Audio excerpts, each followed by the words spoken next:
Mountain ranges, reminiscent of the rugged and beautiful Altai, stretched before the eyes for many kilometers, their snow-white peaks dissolving into the pale blue haze of the clouds. The cold morning wind beat at the skin like fine blades, yet simultaneously awakened a strange sense of freedom within the heart. Here, everything felt untethered, fading into its own magnificence. People vanished in these places, paths disappeared, and even stretches of time seemed to blend into a single frozen moment of eternity.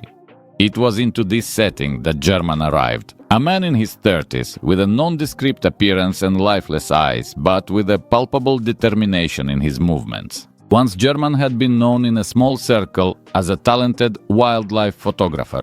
Since childhood, he had dreamt of becoming a hunter of rare shots, capturing unique moments in the lives of animals and birds.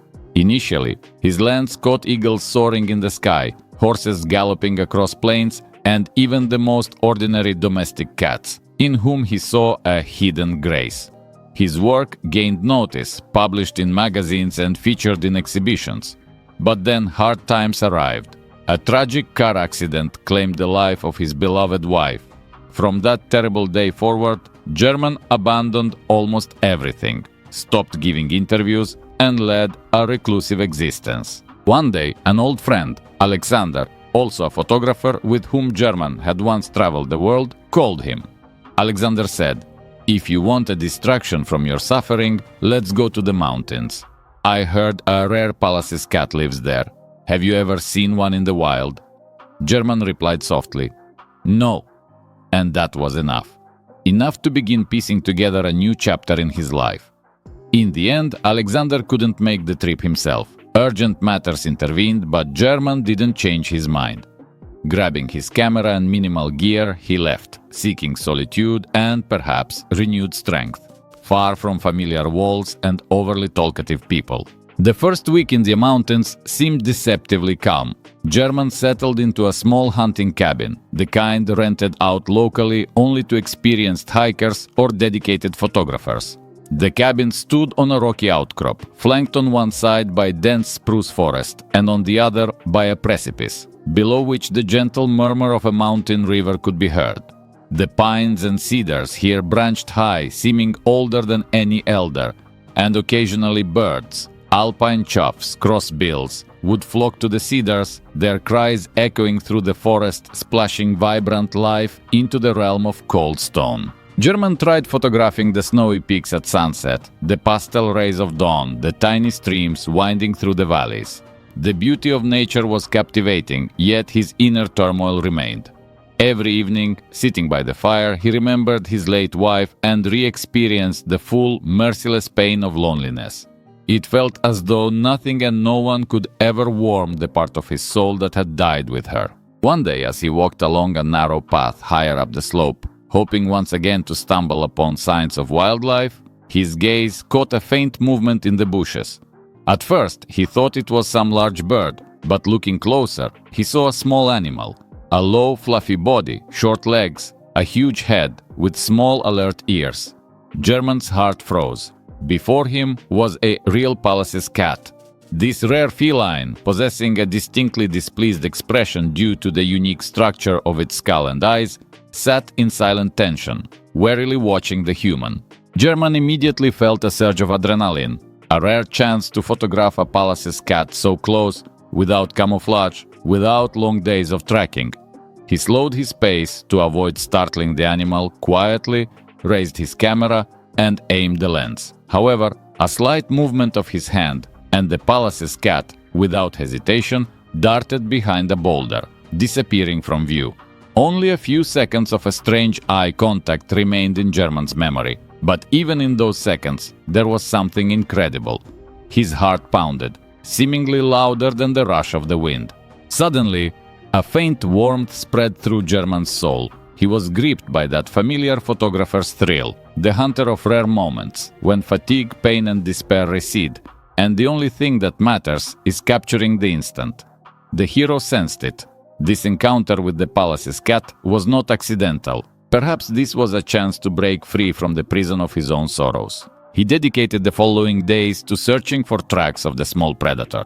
Palace's cats are typically extremely elusive, living in inaccessible places, hunting small rodents, and favoring rocky terrain.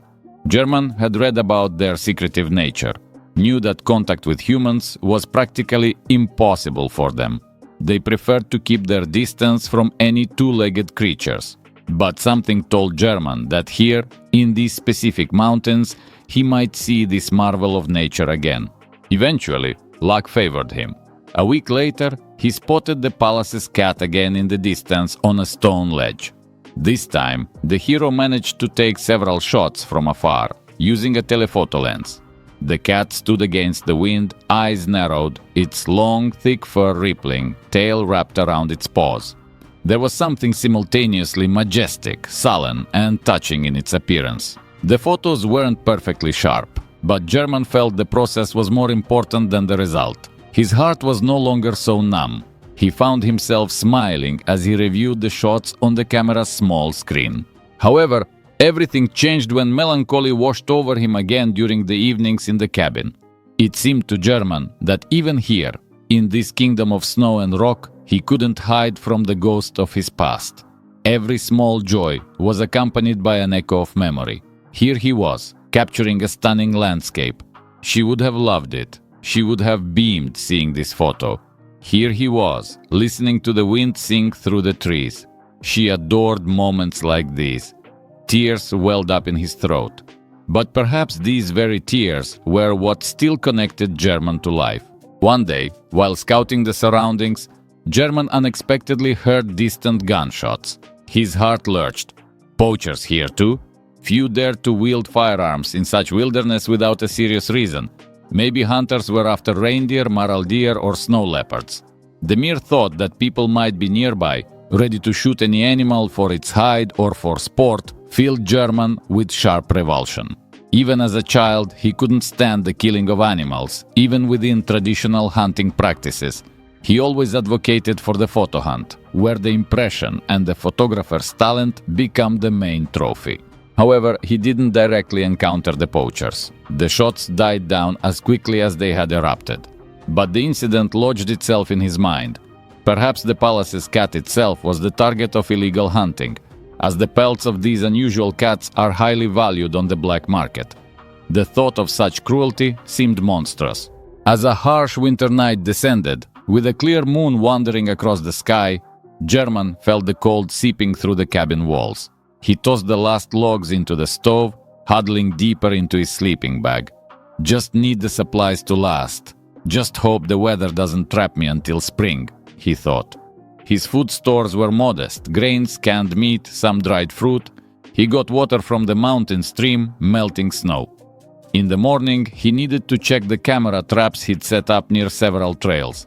That night, German again heard strange sounds outside the window. At first, he thought it was the howling wind, but then he discerned a faint scratching. Grabbing a flashlight, he peered outside and noticed a silhouette against the moonlight. The silhouette was relatively small, its fur appearing almost silvery under the moon's rays. Holding his breath, German realized it was the palace's cat.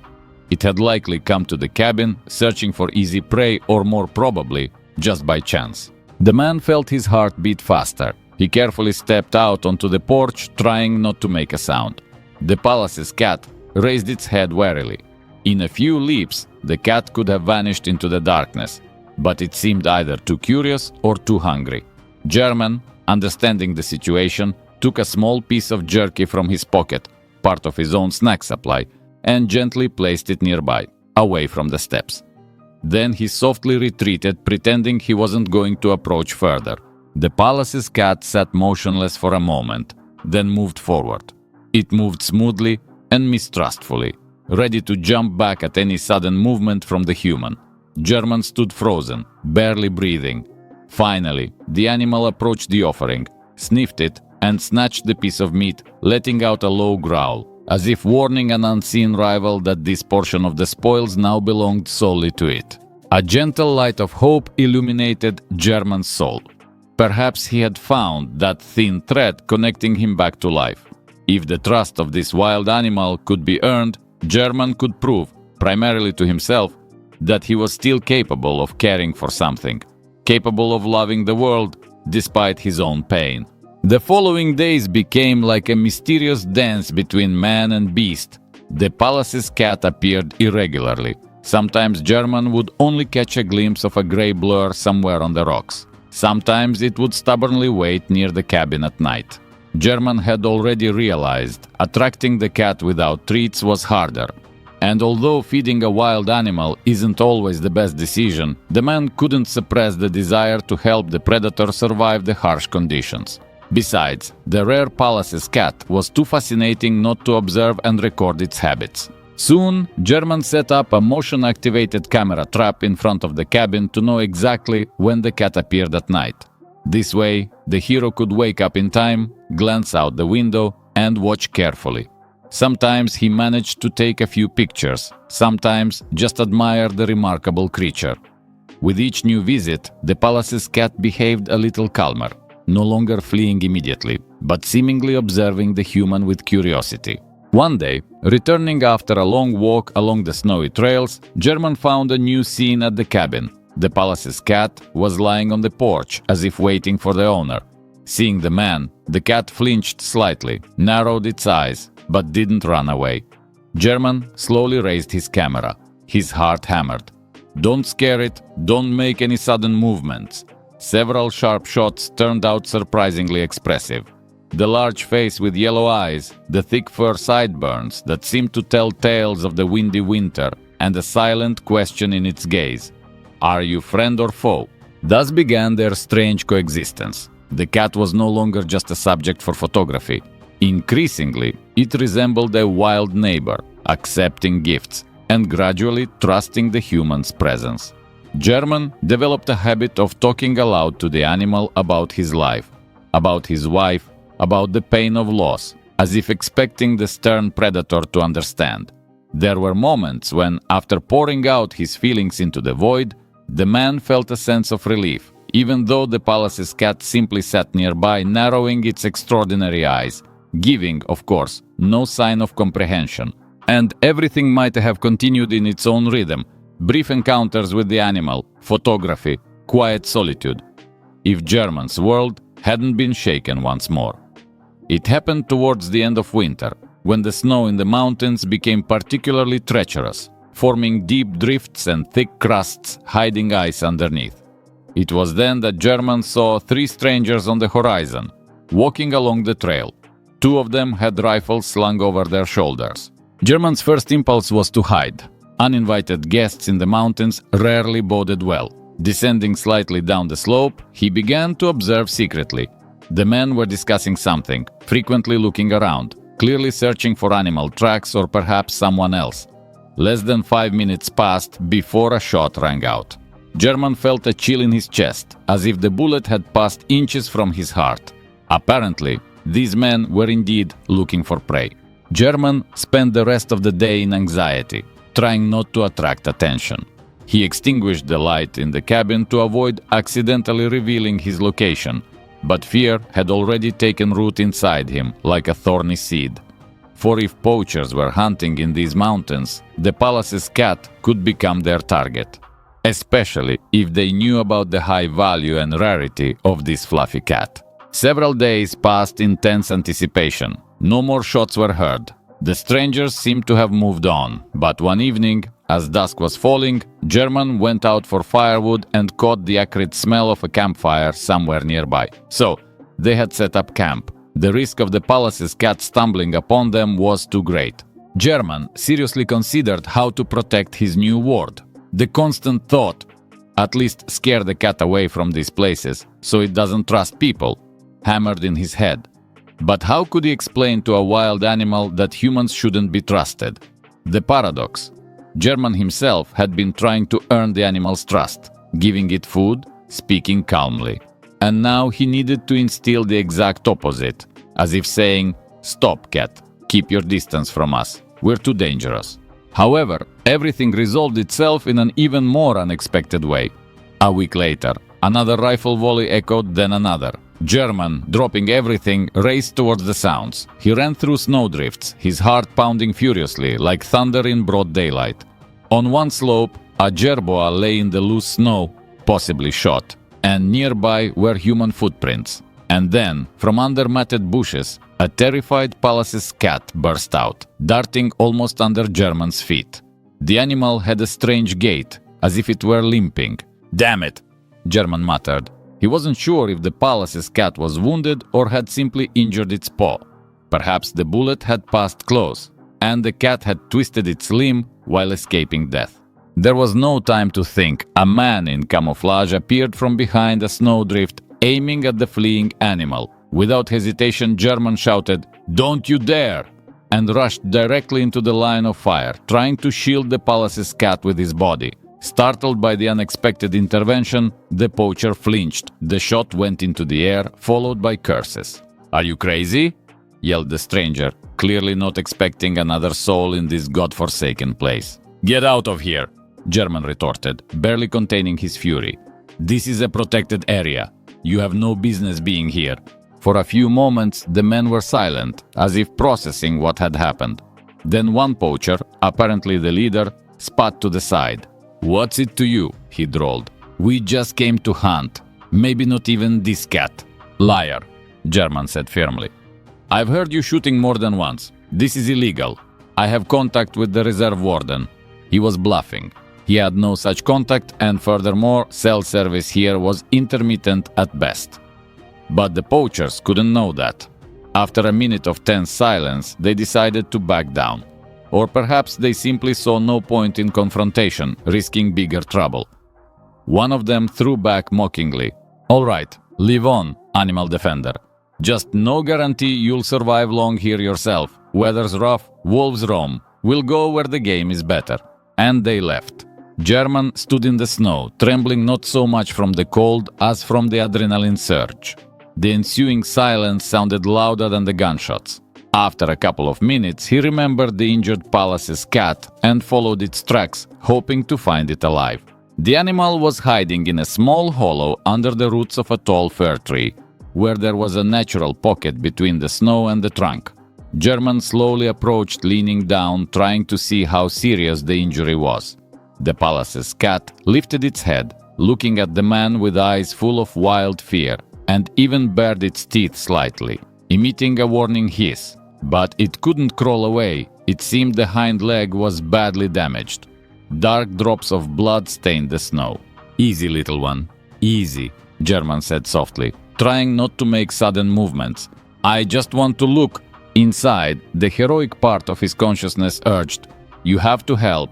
Bandage it, or it will die." The rational part warned, "This is a wild predator, difficult and dangerous to treat without a vet. Besides, it could attack, scratch you badly." But German couldn't back down now. It was as if compassion itself spoke within him. He didn't want to lose another living being now that something in his life had found meaning again. With utmost caution, using his warm jacket as a makeshift blanket, he managed to scoop up the fiercely hissing Palace's cat and press it to his chest. The cat dug its claws into the fabric, but likely understood it could no longer resist. German, pushing away the thought that he could be seriously injured at any second, slowly carried it towards his cabin. Along the way, the snow crunched underfoot. The wind whipped up snowy vortexes, but German's mind was focused on one thing: just save it. In the cabin, he laid out soft things on the floor, stoked the fire to warm the room.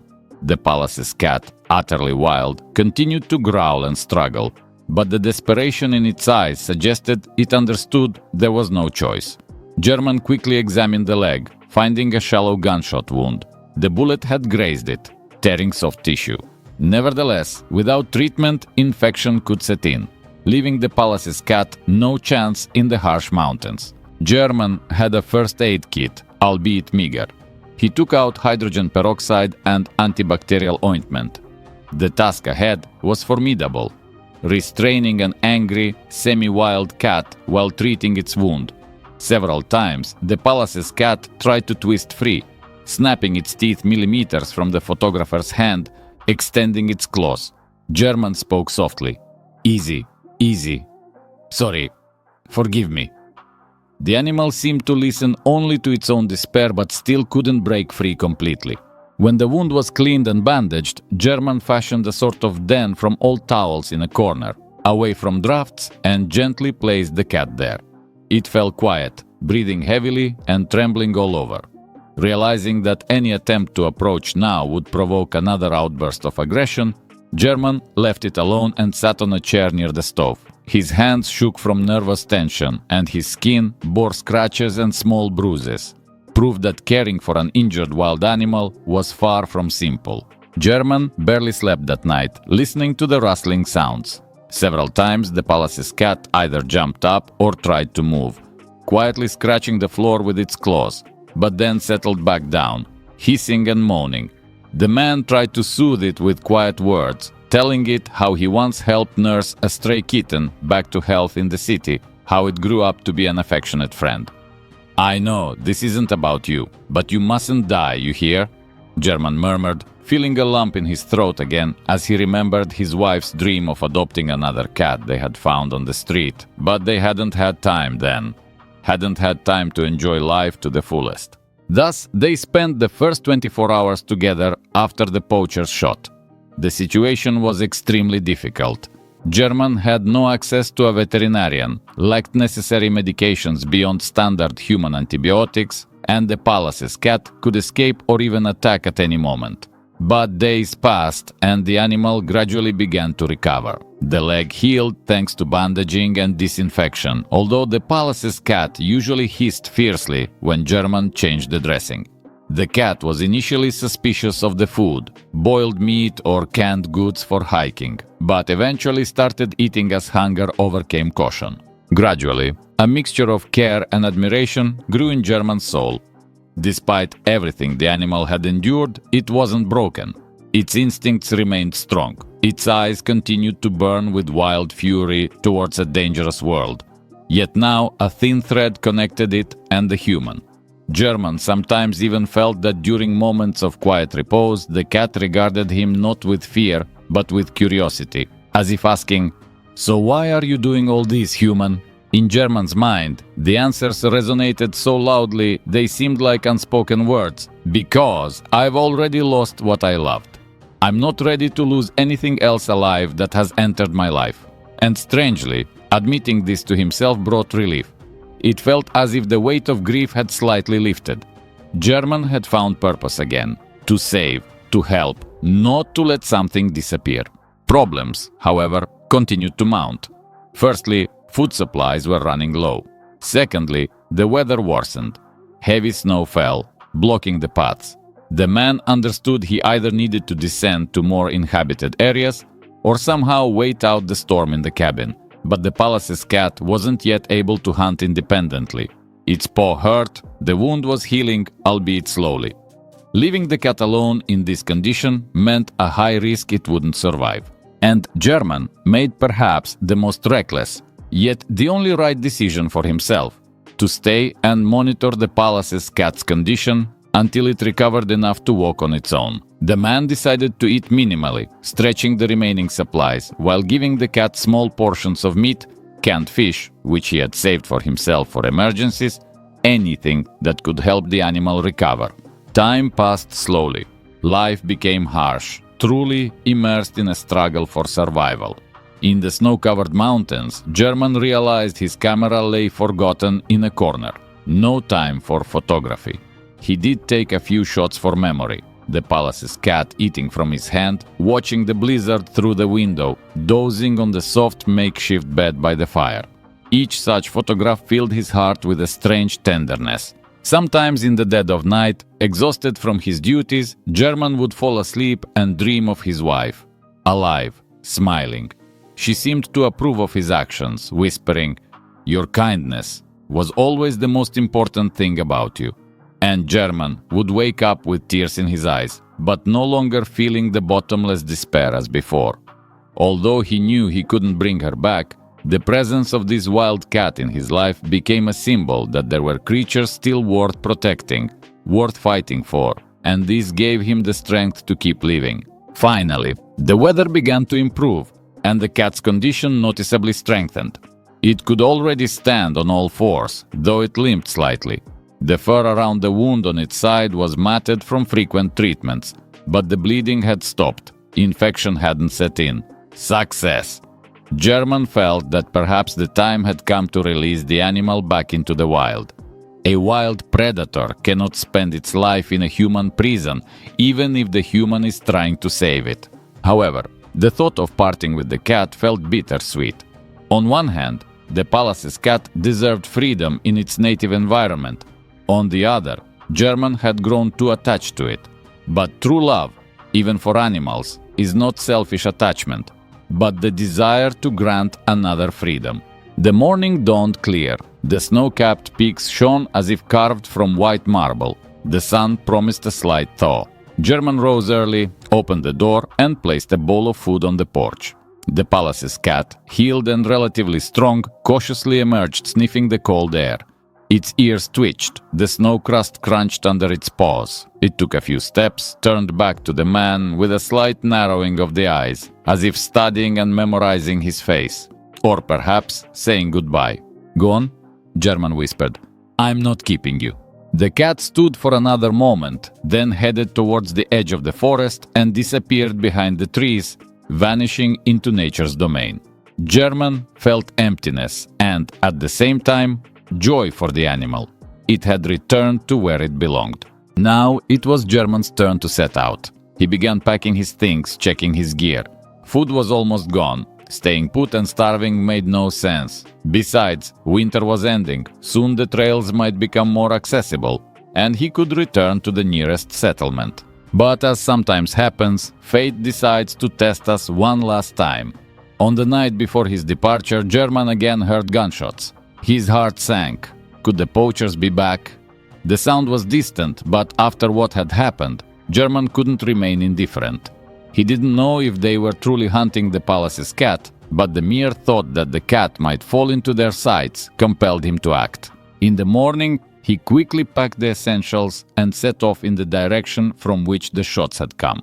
He wanted to make sure everything was okay, or prevent a possible tragedy. He walked for several hours, passing icy gorges, and stumbled upon an abandoned winter hut, an empty cabin, near which someone had definitely built a fire recently. He walked around it, found footprints, a stubbed-out cigarette butt, tin cans. It looked like the people had already left. At that moment, the snow began to swirl more intensely. The wind started to howl. A blizzard was approaching. German began to move cautiously back, trying not to get lost, and suddenly he saw bloody spots on the snow and sparse paw prints. His heart leaped into his throat. Blood again. Could it be the same cat? Without thinking, he followed the tracks as best he could in the howling blizzard. Somewhere a branch snapped, a shadow flickered, and then, right at the man's feet, the palace's cat scrambled out of a deep snowdrift. Its other leg was injured, and more severely than the first time. The animal's eyes gleamed with fear and pain. It darted about, trying to escape, but seemed to have no strength left. The wind hurled stinging snowflakes into German's face. He shielded himself with his hand and bent down towards the cat. Against the white snow, the palace's cat appeared as a gray-brown patch, seething with raw, living pain. German understood. Another bullet. Another hit. Fate had played a cruel joke. The animal had barely recovered from the previous wound, and now this. "What the hell?" was all he could whisper, lifting the cat into his arms. The blizzard raged fiercely. Returning to his own cabin was too far, and the cabin itself was on an elevation now impossible to reach. Staying put meant freezing to death, both of them. He remembered the abandoned winter hut. At least there was a roof overhead and probably a stove, if he was lucky enough to find firewood. Barely moving his legs against the gusts of wind, German reached the hut. The door was almost blocked by snow. He managed to force it open with difficulty and stepped over the threshold. Inside it was cold and empty, but the roof seemed intact, the windows boarded up. Finding the bolt, he secured the door against the wind. He took out his flashlight and surveyed the space. An old stove, a few shelves, a couple of bare bunks. A corner was piled with planks, remnants of wooden furniture. Lucky, German thought, meaning there might be fuel for a fire. Without delay, he settled the cat on the floor and examined the new wound. The bleeding wasn't profuse, but the wound was deep. The bullet seemed lodged in the muscle. Without serious medical help, the palace's cat was doomed. A bitter smile touched German's lips as if addressed to the heavens. God, wasn't it enough that I saved him once? Do you want to take another? But he immediately shook his head. No time to give up. Hearing the blizzard howl, German realized for the next few hours, maybe even a day or two, he wouldn't be able to get out. He had to act here and now. Gathering his will, he started a fire in the stove, found some rags in a box, old sheets. He took out his remaining first aid supplies and began what he had only read about until now, trying to extract the bullet. He knew the chance of error was high, but there was no alternative. His fingers trembled. The palace's cat moaned pitifully and tried to snap at the air when the pain became unbearable. German tried using peroxide and a small camping knife, sterilized over the flame.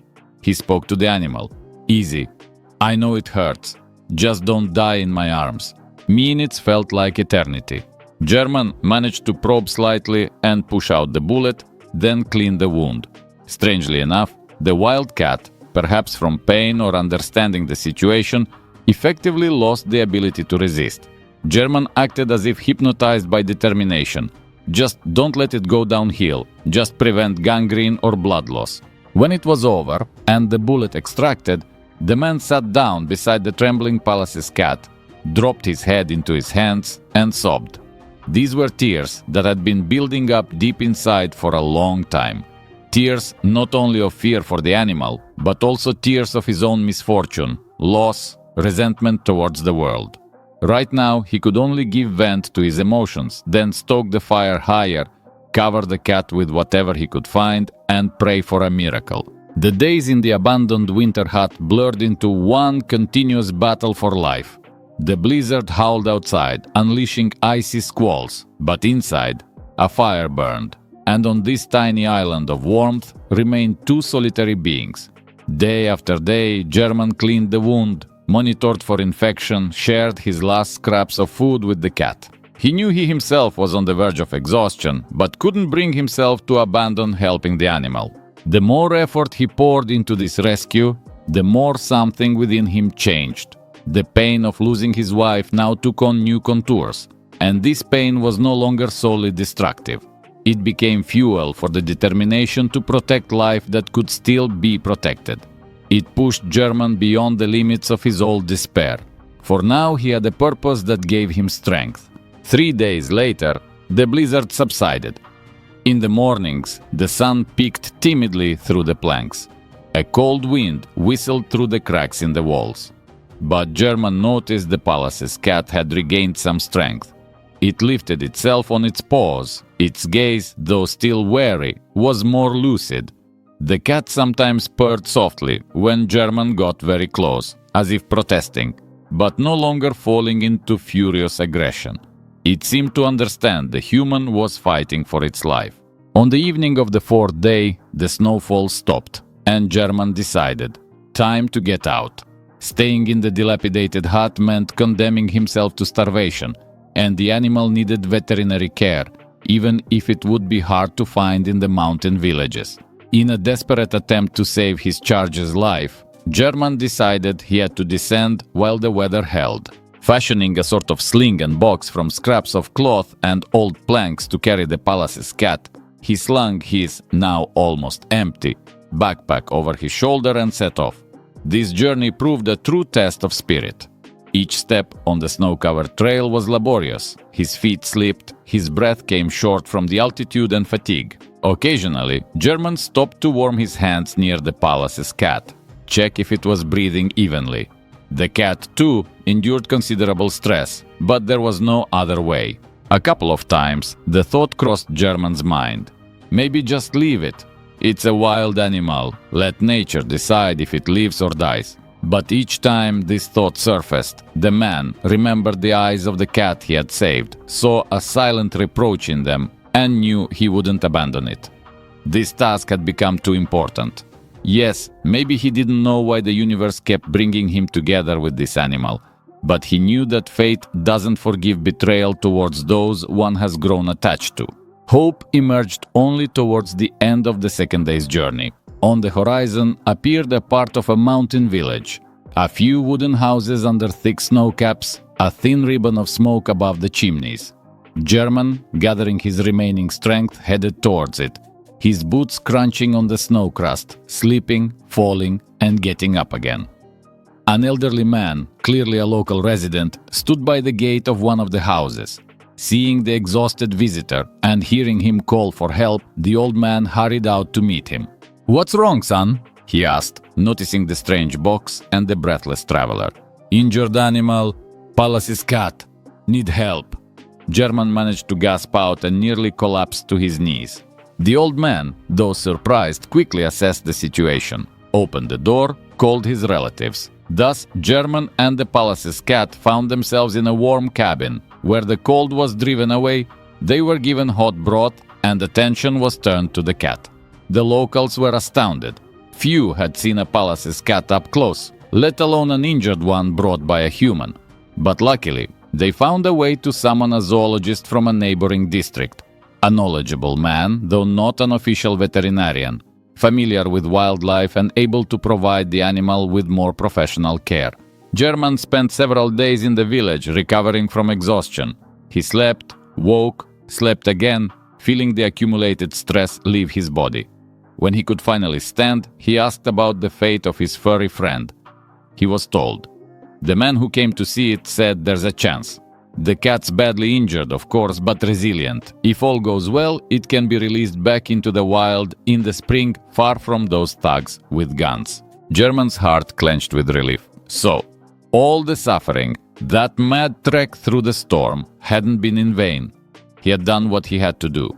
For the first time in a long while, German felt that his wife, no longer beside him, would surely have smiled at him, hugged him, and said, "I'm proud of you." And this warm feeling became more important than all the bitterness of loss. Another week passed. German, recovered, helped with village chores, thanking the hosts who had taken him in. The zoologist mentioned earlier visited a couple of times to check on the Palace's cat. The cat was getting better. At first, it growled at anyone who approached, but seeing it was treated gently, it resisted less fiercely.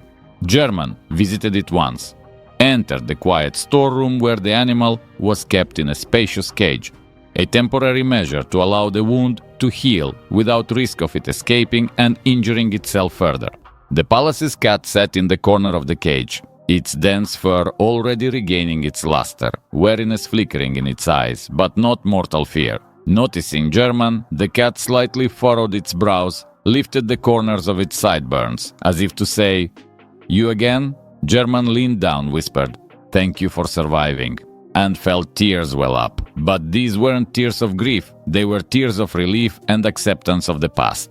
The zoologist explained that in the spring, when the cat fully recovered, they would release it in a safer area of the reserve.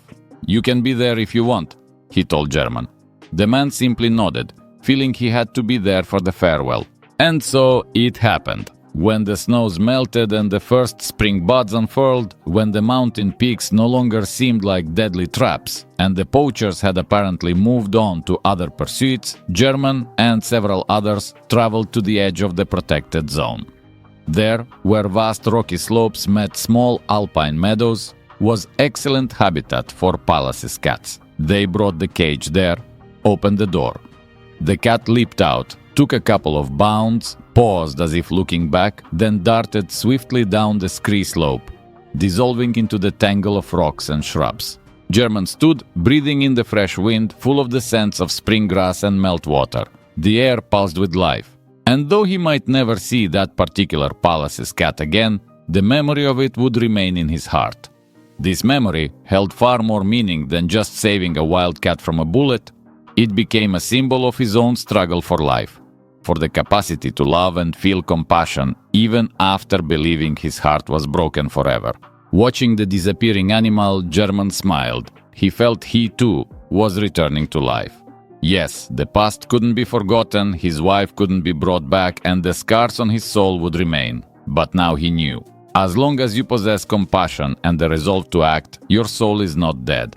In saving the palace's cat, he had, in a sense, saved himself.